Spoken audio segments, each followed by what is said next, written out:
Juillet est enfin là et pour marquer le coup, j'ai prévu la semaine de folie. Toute cette semaine, je vous présente une revue dans laquelle je vous parle d'un anime qui mérite votre attention, qui est sorti ce mois ou alors qui est de retour ce mois. Hier, on était dans l'action avec Mushoku Tensei et aujourd'hui, j'ai envie de parler d'une série qui fait sa grande entrée dans l'univers anime et littéralement, je l'ai découvert aujourd'hui. Il s'agit de My Happy Marriage. Sérieusement, je l'ai vraiment découvert aujourd'hui, juste avant de faire cette vidéo. J'ai souvent entendu parler de cette série ici et là sur internet, ça a piqué ma curiosité et aujourd'hui lorsque je fouillais ma liste d'animes à voir, je suis tombée dessus et j'ai décidé de le regarder. Et ça tombe bien vu le contexte de la semaine de folie. C'est donc parti pour une revue sur un shoujo particulièrement prometteur, Watashi no Shiawase na Kekkon. Like et abonne-toi pour plus de fun et si tu le fais dans les 5 prochaines minutes, tu verras un arc-en-ciel devant ta fenêtre demain matin. C'est pas des blagues.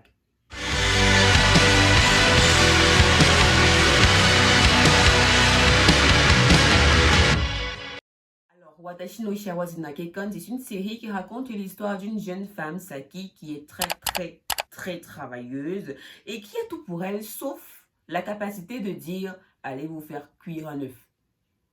Aboya. Elle est maltraitée par son père et sa belle-mère et elle est harcelée littéralement par sa sœur qui se trouve être blonde alors que ses parents sont bruns. Un dossier à la fois. Bref, à 19 ans et avec 30 ans d'expérience dans la souffrance, Saki pourrait bien être promue à un mariage. Il y a des bruits qui courent dans le domaine selon lesquels l'une des filles du grand maître sera promue à un mariage arrangé. À l'époque, c'était cool. Selon ces mêmes bruits de couloir, il se pourrait que l'heureux élu soit Koji, son ami d'enfance, qui l'aime bien. Et elle aussi, elle aime bien. C'est une façon polie de dire qu'il flirte ouvertement au vu et su de tous. Tu m'étonnes que sa sœur blonde qui la déteste lui fasse la misère alors qu'elle est célibataire. Un jour, son père l'appelle et lui dit « Tu vas te marier et enfin quitter sa maison ». Bon, il ne l'a pas dit comme ça, mais c'est clairement ce qu'il pensait au fond de lui. Alors que Saki s'apprête enfin à avoir droit au bonheur, on lui explique que ses espérances sont loin d'être ce qu'elle pensait en fait.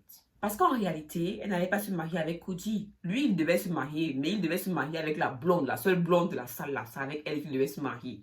J'ai envie de lancer un petit jeu. Donc, à partir de maintenant, à chaque fois que je dirai blonde jusqu'à la fin de la vidéo, ça compte. La personne qui aura le commentaire le plus liké sous cette vidéo gagnera le nombre d'argent que ça fera, comptant que chaque mot blonde équivaut à 100 francs. Ouais, on va gagner des trucs aujourd'hui. J'ai envie de vous faire gagner des trucs. Petit disclaimer, honnêtement, quand j'ai vu ça, j'ai dit ouf. Parce que honnêtement, il n'avait pas la tête d'un personnage principal. On nous a évité un ennui terrifiant au cours de tout l'anime. Bref.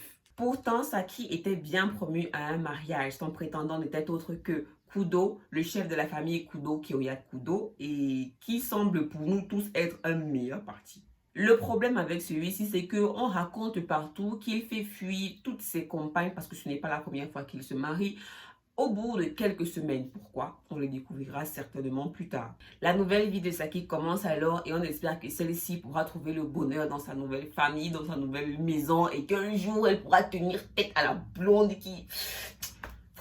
L'intrigue de Watashi no Shiawase est plutôt stimulante et stressante quelque part. On a le cœur serré quand on suit. Elle explore plusieurs thèmes comme la découverte de soi, les complexités des relations humaines, de la deuxième chance et aussi le concept de la vie est une raclure. Il faut savoir lui mettre une baffe de temps en temps. En suivant le parcours de Saki, on assiste à sa croissance et aux précieuses leçons de vie qu'elle apprend en chemin. On nous apprend les hauts et les bas de la vie, nous expliquant particulièrement que parfois, le bonheur réside dans l'acceptation de ses défauts. Pour ceux qui ne le savent pas, j'ai le super pouvoir pour trouver des séries super cool.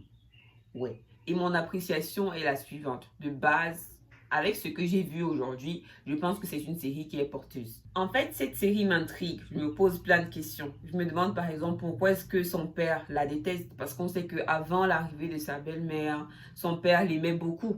Pourquoi? Comment ça se fait que sa mère soit morte aussi jeune? Parce que sa mère est morte et on le mentionne très bien dans le premier épisode. C'est bizarre.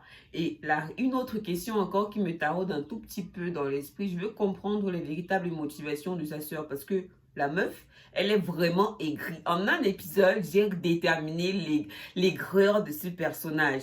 C'est vrai qu'on a souvent vu des personnages qui sont aigris pour pas grand-chose, mais moi, j'aimerais bien lui donner le bénéfice du doute. J'espère qu'à l'avenir, elle va nous expliquer la raison pour laquelle elle déteste autant sa sœur. Et une autre question qui me taraude de l'esprit, pourquoi son nouveau mari, Kyoka Kudo, fait fuir toutes ses compagnes en quelques semaines? Est-ce qu'il est trop méchant? Est-ce qu'il est trop sévère? C'est vrai qu'il a l'air vraiment sévère, mais est-ce qu'il va tomber amoureux d'elle? Comment ça va se passer? Et la question la plus importante, quand est-ce que Saki va enfin donner une taille là à sa sœur blonde inutile là?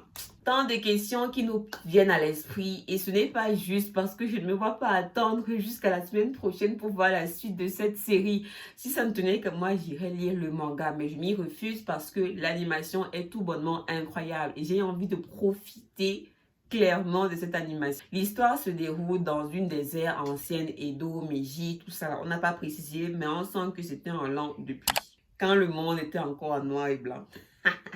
On retrouve donc les maisons, les tenues et même l'architecture traditionnelle de cette époque dans cette série. L'animation m'a un tout petit peu fait penser à celle de Kimetsu no Yaiba avec moins de couleurs vives. Elle est fluide et propre et surtout les personnages sont beaux.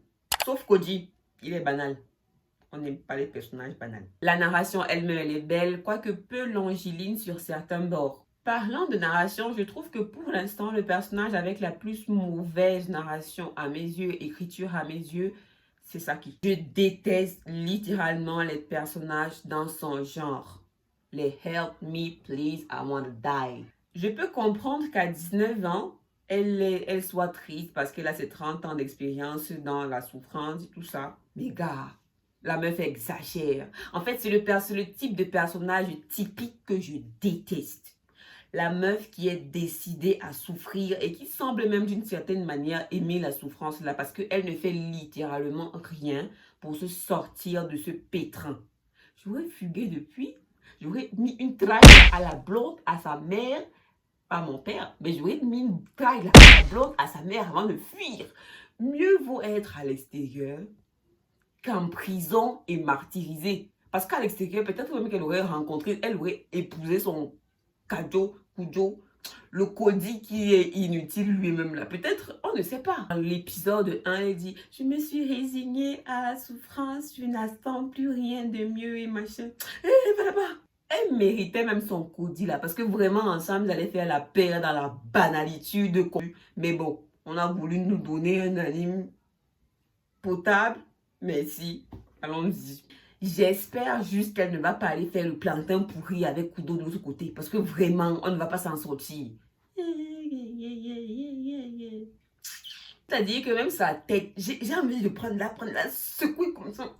Mis à part ça, le reste est digeste. On a quelques pincements de cœur ici et là avec le premier épisode et on attend vivement la suite. Honnêtement, même si j'aime pas Saki, j'aimerais voir comment est-ce qu'elle va évoluer dans sa nouvelle maison et tout. J'espère que ce sera bien. Et pour vous aider à découvrir la série, je vous mets le lien de l'anime et du manga en description. En parlant de description, si vous aimez des contenus tels que celui-ci, n'oubliez pas de cliquer sur le bouton abonnez-vous et aimez la vidéo pour avoir plus de contenu. So guys. Ici, je vous offre du rire, des pleurs, plein de surprises. Il y a même un canal Telegram où on se retrouve tous ensemble avec toute ma communauté où on échange essentiellement d'animes et de mangas. Je vous y attends vivement. Ensemble, devenant plus ultra. Maintenant, parlons de mon véritable ressenti. La série Happy Marriage m'a quelque peu conquis. J'ai hâte de voir la suite et l'écriture des personnages me semble intéressant. J'aime le fait que l'on mette autant d'interrogations sur chaque personnage et l'histoire en général. De cette manière, on se sent un peu plus impliqué. Regardez comment j'ai mis les organes sur la blonde là dès le premier épisode. C'est pour vous dire à quel point j'ai hâte de voir la suite, comment les événements vont se passer. Et ça, je trouve que c'est un bon point que certains animes n'arrivent pas à faire. C'est-à-dire captiver l'attention du public dès les premiers instants. Selon moi, on arriverait facilement à s'identifier à certains personnages. Moi, ça a été mon cas. Je ne me suis pas identifiée à Saki, pas du tout. Je me suis plutôt identifiée à la blonde. Et d'une manière, je vais vous expliquer pourquoi. Parce qu'elle me fait penser au fait que Dans la vie, il faut savoir écraser les vermines qui se dressent sur votre chemin. Le problème, c'est que dans la série, elle a le mauvais rôle. Je la comprends et c'est pour cette raison aussi que je lui donne le bénéfice du doute. Parce que je l'aime bien avec son côté malfaisant là. Mais, Eminev, il faut quand même qu'on lui donne une bonne taf un jour.